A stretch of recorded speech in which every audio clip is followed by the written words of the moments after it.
Thank you. So we were going to be essentially chatting for about 30 minutes about different topics and whatever we feel like, and then improvise on the spot. My name is Marcelo. I'm co-founder and president at Remote. We help you find, manage, employ, and pay people across the world. And join with Masha. My name is Masha Bucher. I'm founder and general partner at Day One Ventures, firms that invest in companies and spearheads at communications, and proud early investor in remote.com. Cool. Okay, so let's talk everything global distributed businesses and have fun while doing it. What is your personal impetus to somehow be excited about this space and the area of remote work and distributed work, global teams and whatnot? Is there any personal thing that you have that pushed you into this? I've been working since I was 14 or 15 and founded 2 companies before starting Day One, and all of these jobs been remote. So for me, working remotely is the only way of being. And when we speak, it doesn't mean like all the companies were necessarily not having offices, but in reality, all my work life been spending remote because I would travel, and you always work with some people who are elsewhere. So all my conscious life and all my conscious business life is time when I spend working remotely. That's why I was so excited when I heard about remote.com. Thank you. And from your early days when you start, your first companies, and every time you would think about either it's an office or I'm going to work from whatever I am, was there any early days tendency, something that more personal that would, for me, I'm a huge geek, a huge nerd. I like to do my own things. And so that helped quite a lot. Is there anything like from a personal standpoint that somehow motivated you to? I think there's really 2 things. I think one thing, I've been always drawn to work with people I have a strong intuitive feel about, and it's just like clear yes and clear no. And when you find talent, you don't want to adjust towards having people in the same office, in the same city. And it's always been people spending time in different cities, and I just didn't feel like they should choose between career or spending time in the place they choose to spend time. So I always was going after talent versus going after particular geography. And I think second time is, I think as you work, and I feel like I'm in a good touch with my emotions and with my feelings. And there is a time when I feel very productive, and there is a time when I need to just step back, and there is a time when I want to just be in silence. And I learned how to adjust towards most productive times during the day, but it never felt comfortable enough that it would be someone around you and you need this time with yourself, or it would be like some people close to you that want something or want to ask you or want interaction or want attention, and you simply cannot provide it. And I think just having like some sort of privacy around my workflow and being able to step outside whenever I need and feel like, that's something that makes me productive. And on the same time, like when I just like finish the work, it doesn't mean work finished. I keep thinking about things. I keep emailing, messaging, calling. I really enjoy doing like calls with people I work on the weekend. Doesn't mean it becomes routine, but I just like some freedom around my workflow, because I think best ideas appear when you have this kind of freedom. And how did that models Day One today? Day One team right now distributed between San Francisco, Los Angeles, Dallas, New York, and London. And that hasn't been by design. I've just been looking for the best talent possible. And I haven't even looked too closely on the cities. We're also very lucky to have in our team, many of my colleagues are first-generation American, but I think our team is like 7 different nationalities. And when you have such an interesting brew, I think it provokes you to be very much up to date. It does provoke you to find common grounds, but it also does really boost creativity and just creation in the team. And I think it's just something that also makes every day of working in Day One not boring. Like I've been doing it for more than 6 years, and it just feels like more and more exciting. And I think part of the reasons that we're remote, and because we're remote, we can appreciate and have people of different nationalities working together. So it always feels like we're learning a lot about each other, but through that about the world and about places where our colleagues came from. What do you feel, there's a big journey on what you described in, how you set up your own setting in a company, redundantly speaking. But what changed? And the reason why I ask is I remember, 15 years ago or 10 years ago, a lot of, investors would say, remote companies, distributed companies are not backable. They don't have the same oomph. They don't have the same, unfair advantage as the teams working together. And then that changed aggressively. There are still a lot of people that don't believe in the model, which is okay, to each their own, but it changed drastically. It went from having 2% of investors willing to invest in remote companies to having quite the opposite, right? 2% that don't want to invest in remote companies. What do you think changed? I think technology changed because right now technology really, I think first of all, 10 years ago, even internet hasn't been stable. And I think right now internet is heavily stable. There is no interactions. I think the way people communicate and see processes and see communication, it's very more efficient sometimes to communicate online because you pay more attention on what you write and how descriptive you are, and there is just more clarity in it. I think mobile phone adoption did really change, and I think all of us noticed that they do more and more work from their mobile phone. Not to scare anyone, probably I do at this point more than 90% of my work from mobile phone, and I also think it's a privilege being an investor, and probably if I was not a founder of venture capital fund and I was a founder of a company, I probably wouldn't be able to afford anything like that, but it wasn't possible some time ago.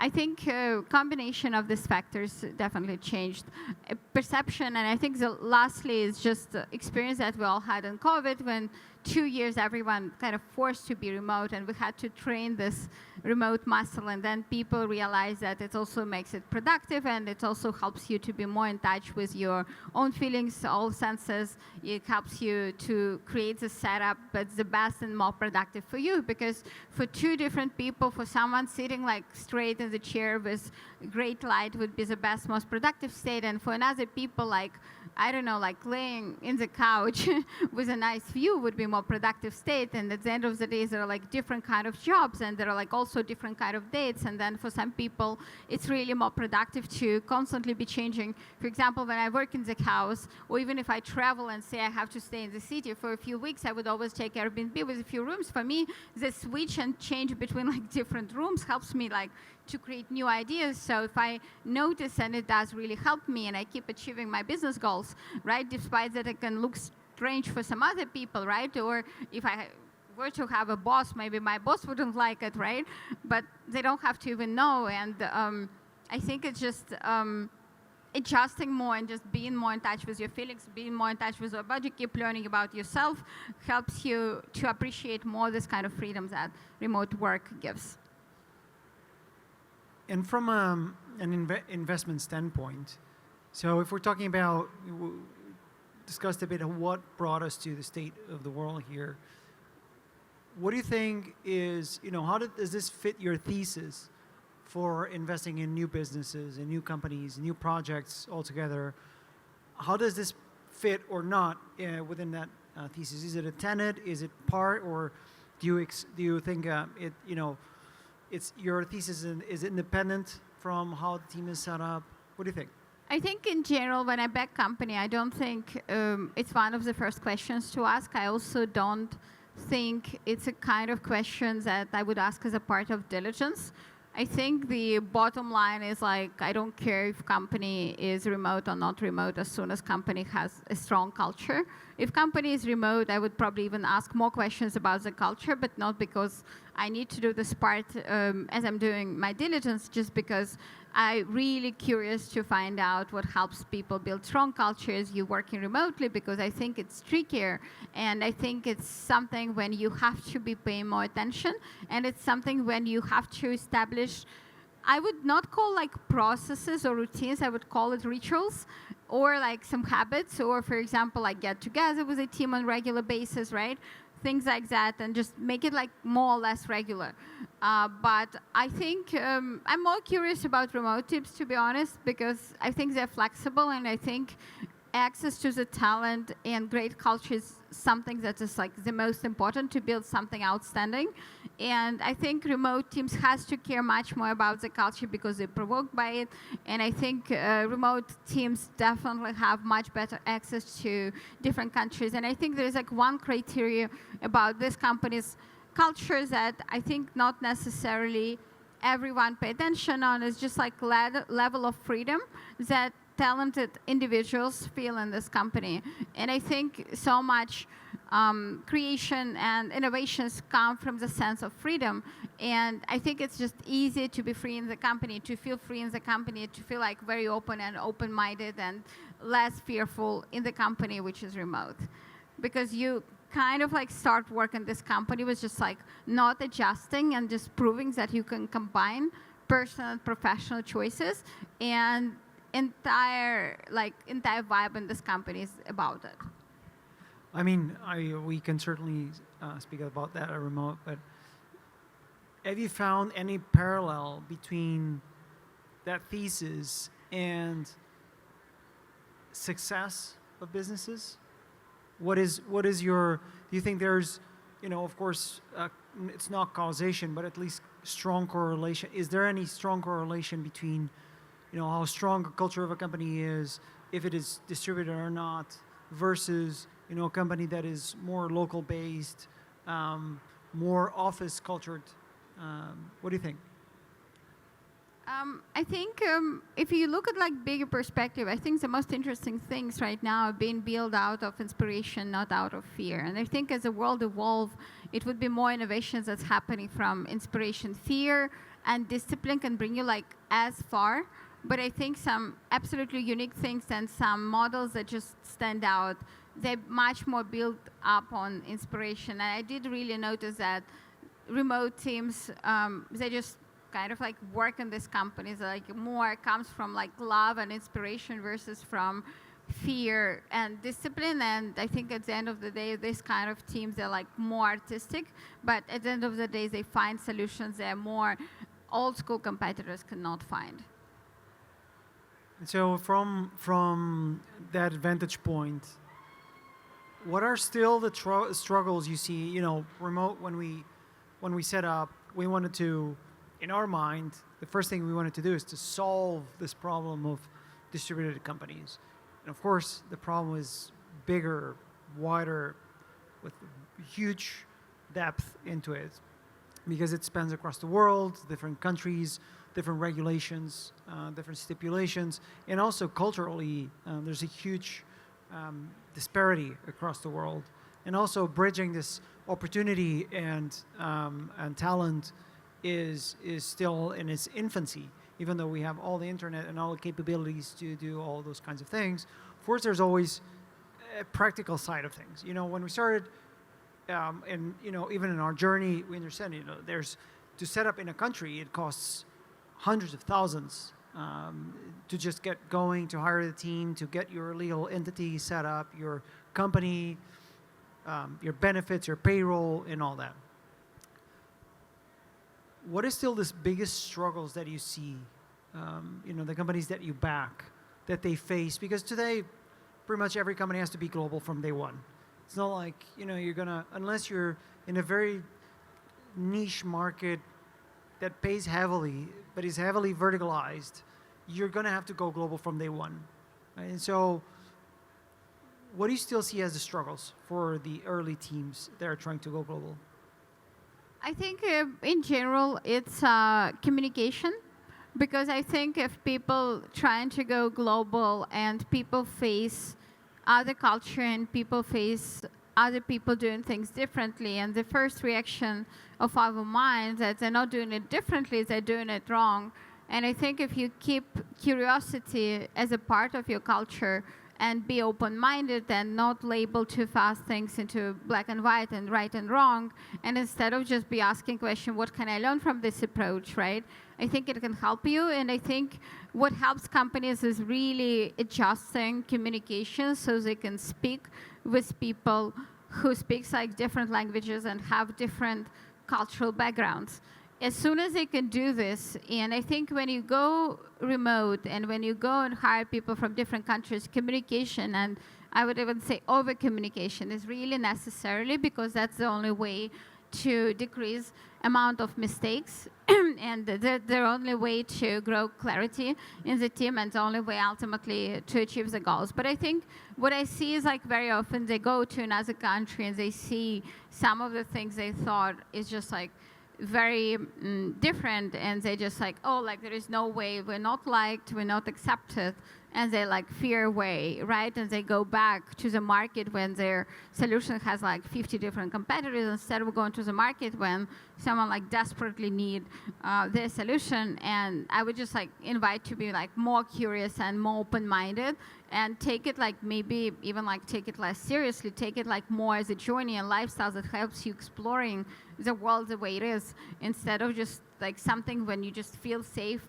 out of doing the same all the time. Absolutely. You know, remote today is 1,400 people across the world, and we're distributed in a way that we always grew organically. We wanted to find the best person across the world, no matter where they were. And we're still very much true to that initial premise. A lot of our customers, the people we help, either for employment purposes or just manage their team on a platform.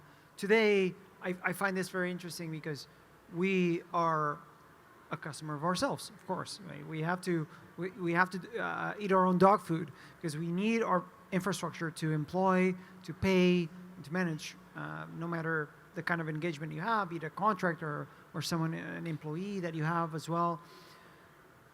Now, there are a lot of opportunities here, and I've seen this. As I said, we're 1,400 people. We raised in total $500 million in 5 years, and in my mind, it's all still very little.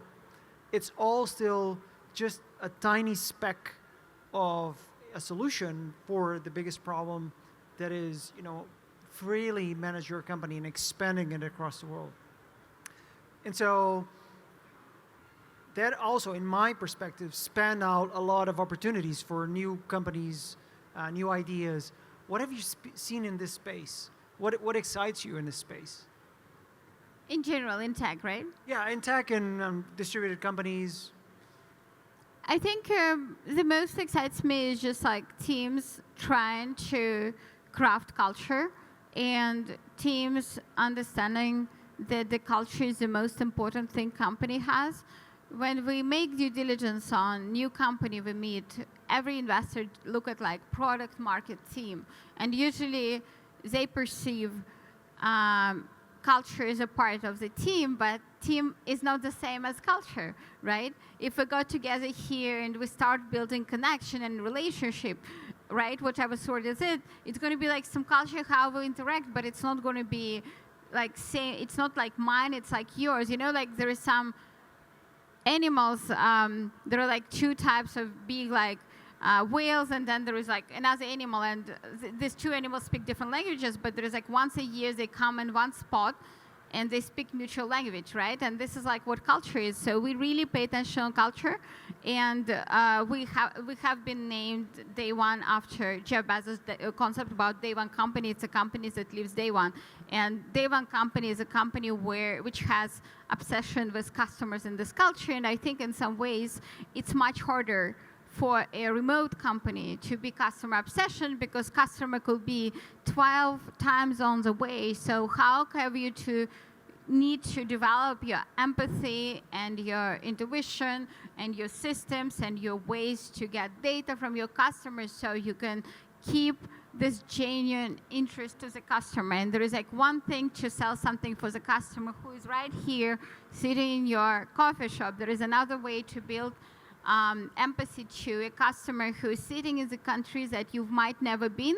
And I think there is something that defines it. I think as soon as like you're surrounded by people with very core like ethics and strong human values, and almost like have very clearly aligned moral values, I think they have like better time connecting and feeling empathy to people from different nationalities, which get translated into people easily empathizing with their customers, which get translated into building stronger and better like day one mentality companies. So I'm really like curious about what cultures they built, and it's second is just like so obvious to me. And I might like once we slide to my questions to you, I might ask you about it, like how to build culture and connection when you remote with so many people you work on daily basis, how to not be equivalent of AI chatbot, and how to not turn into just names they're interacting with, and be actual present person in their life without probably, I'm sure out of 14,000 people, there are people you've been working for all these years that you might never had a coffee with, and you still being in the same company and still emphasizing with them. So what do you do as a person to be able to connect with them and stay in such a close touch? So one of the things that we understood ever since we started the company was that you cannot prescribe a culture. I can grab a couple people and hire a couple people and at the end of the day say, hey, this is how we behave. But after you hire like 10 people, it doesn't work anymore, right? It really doesn't, because everyone has their own way of doing things. They're in different time zones. They have different habits. You know, you're not adjusting to the same office. So the one thing that we learned is that you have to keep adapting and adjusting.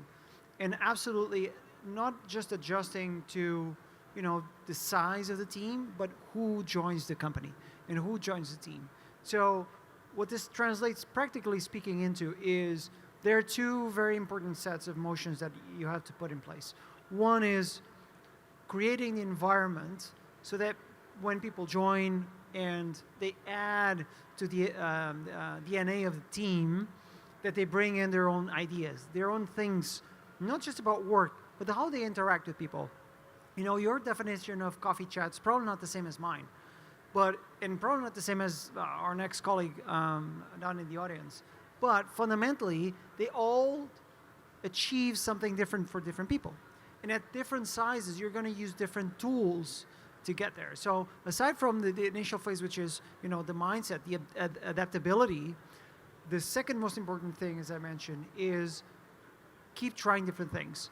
I remember early days, up until we were like maybe 100 people in the company, there were teams, I remember, or people that would get together and watch movies in a virtual setting, right? And comment and talk about it. There were teams that would play Dungeons and Dragons. And the funniest part about it is that you would think, well, you know, you kind of play this after hours. Well, for some people, they were actually starting their day, right? To be able to play with someone on the next nearby country, continent. And that in itself is fostering the diversity of the people joining and creating the environment and expanding with that environment. And then the next person will join and will say, hey, you know what would be cool? If we started in like an air band, or if we started like an actual band and then put things together. And then slowly, they started to create pockets of people with different interests. And of course, how do you as a company feed these pockets? You can't, right? Because you're going to end up trying to control all these things, and then it will end up just being a mess. So what you create is a safe space for people to do so. And eventually, it becomes, you know, as much as it's interesting to hang out, you know, there was for a long time, I think it's still the thing where there's this rivalry on Oculus Quest where people just put out a VR set and play Beat Saber very aggressively and then keep track of that. And then a lot of people on Strava like to run and things like that.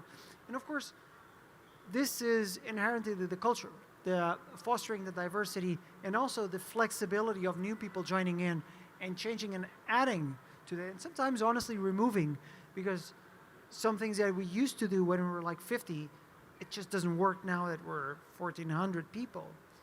And on the same, in the same mindset, what we keep doing is try to find a way to allow the culture to scale itself.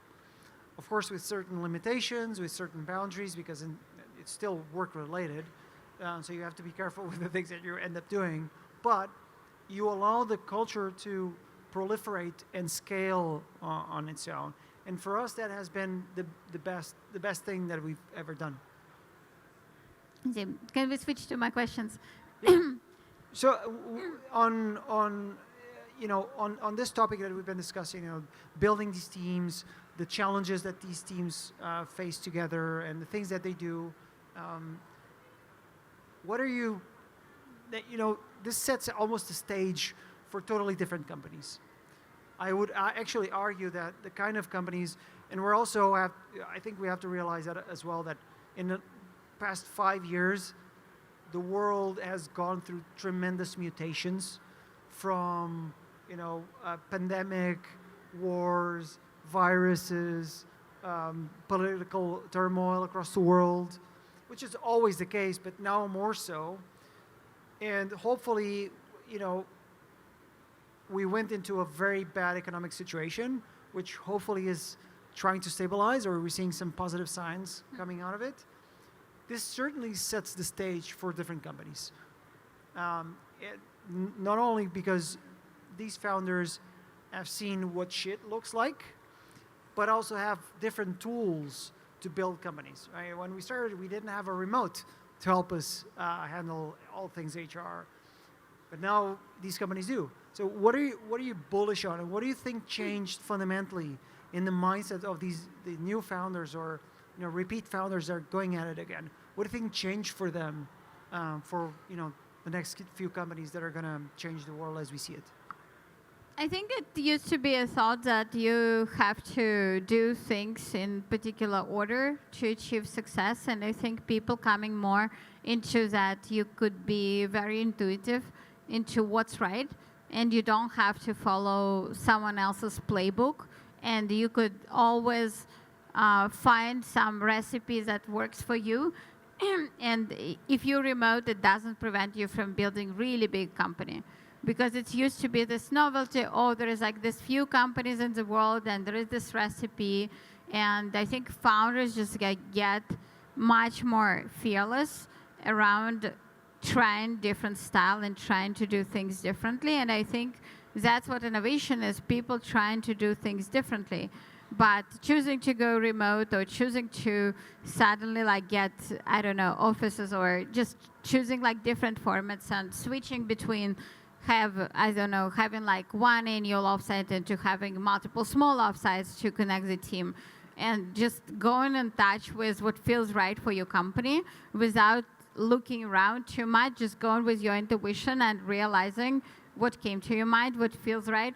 I think that's what changed. I think founders just get much more free from stigma. I think there is also role models for tech entrepreneurs. You could say it was this role model, now it's that role model, but I think one thing to appreciate about our time, there are dozens of and hundreds of inspiring companies that are a few $1 billion in size, or dozens of $1 billion in size, that hasn't even turned 10 years old and ran by very new people. Say Figma is run by someone who was just intern a few times before, and then boom, he created Figma, right?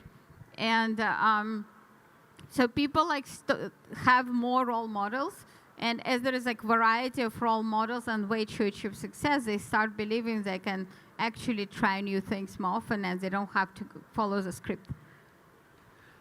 If you had one key takeaway for anyone starting a business or growing a business at this point, one single takeaway, what would it be? Aside from using remote, of course. It's for sure remote as a first. I think second is something that I've heard from one of our founders when I was interviewing him. And he said, his name is Alec Blany, he started a company WorldCoin. I think this project last weekend at the peak was worth $115 billion, and it's and they never been. Its company is only 4 years old, and that's achievement. Alex just turned 30, And I met him when he was entrepreneur. He was a scientist. He was 26 years old. He was in Max Planck. He's never been in the United States before, and I invited him to come to Silicon Valley. And one thing I learned from him, he said, I always focused on one thing. And funny enough, he said it to me, and in half a year, he already didn't remember, but I got it very seriously. So I think one of the ways to move really fast is to always identify one thing to focus your attention on. Not 10, not 20, not 50, just like this one most important thing, and just go full on after it, and not switch your attention on second, third, fourth most important thing up until it's done.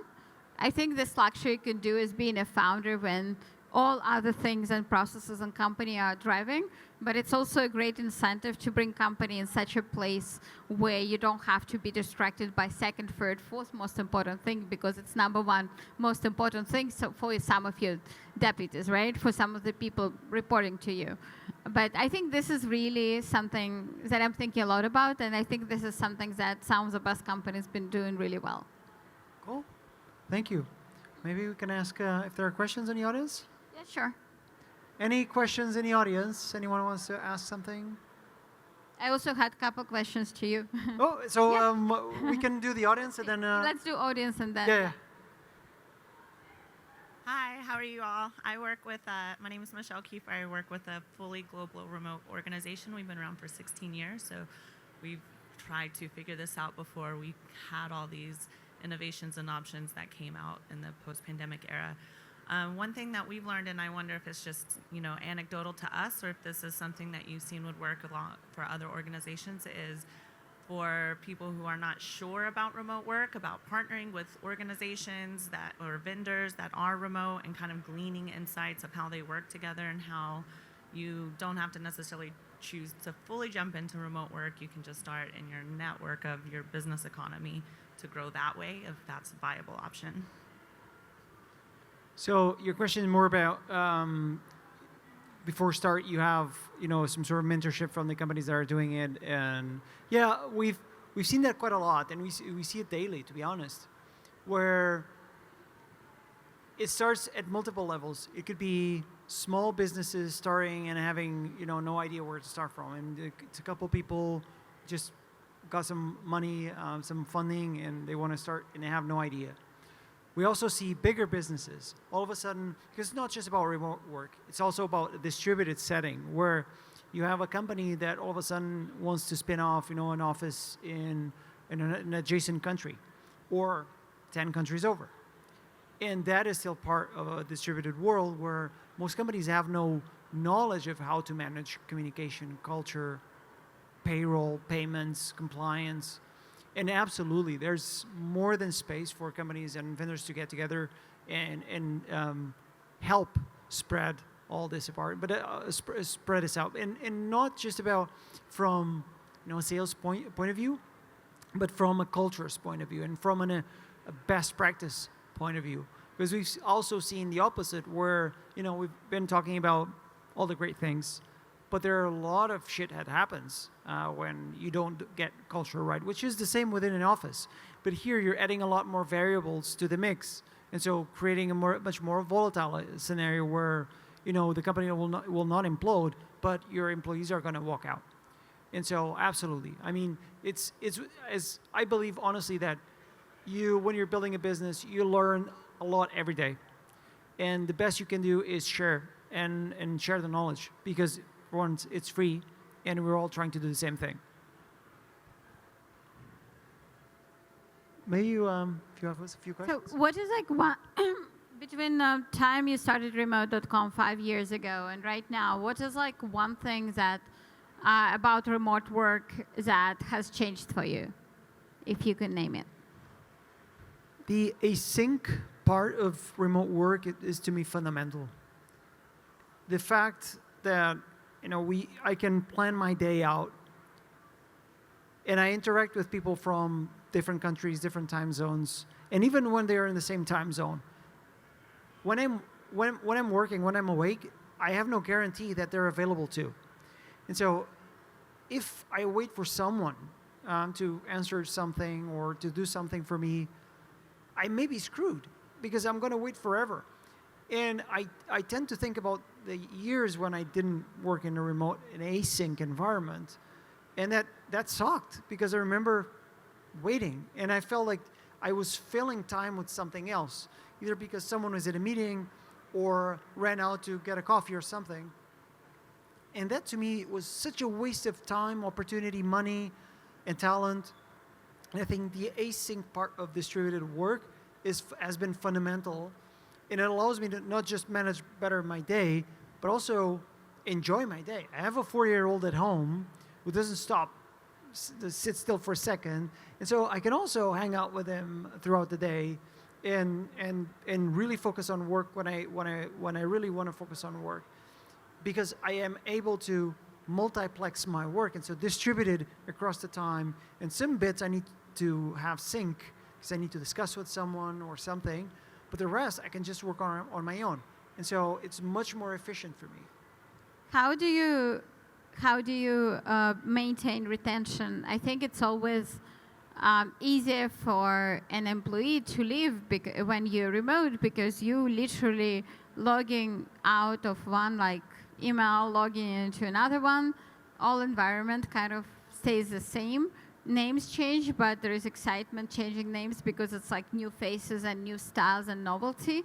How do you form any sort of family feel or attachment to the company when people remote, and make sure that people don't quit too often? Because no doubt that's much harder to form it as remote, and that's just a matter of fact. Absolutely.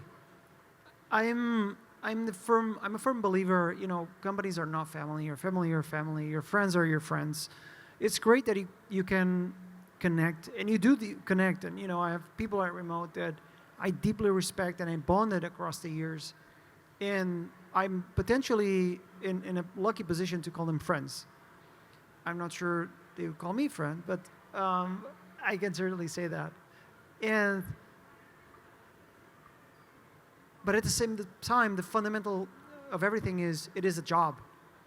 And as a job, it's about a work relationship. And life is short. You should be happy. You should do whatever makes you happy.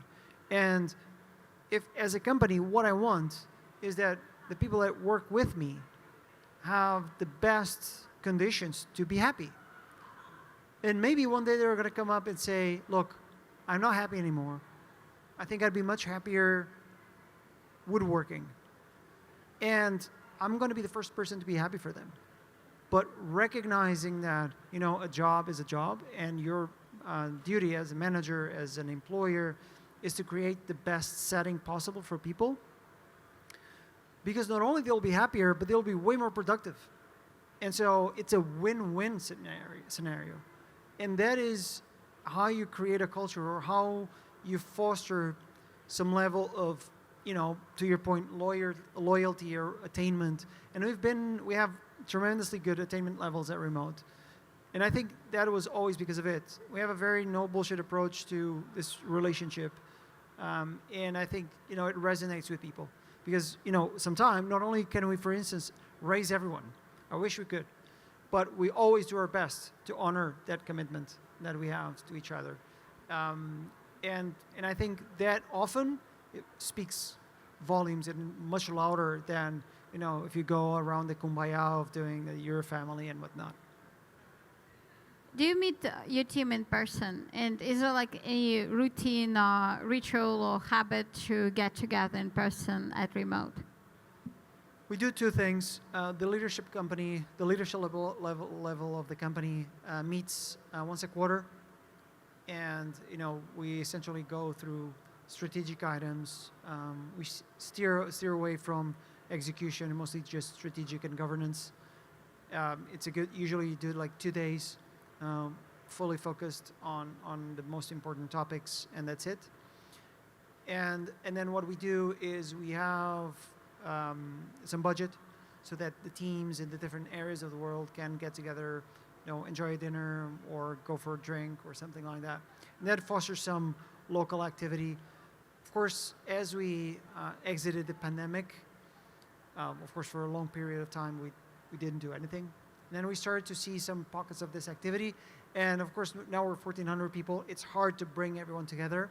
And because a huge part of this company is responsible for payroll, means that we can't stop that engine. But we've created the avenue so that people can meet locally, and more so, we keep exploring ways for people to get together as much as possible.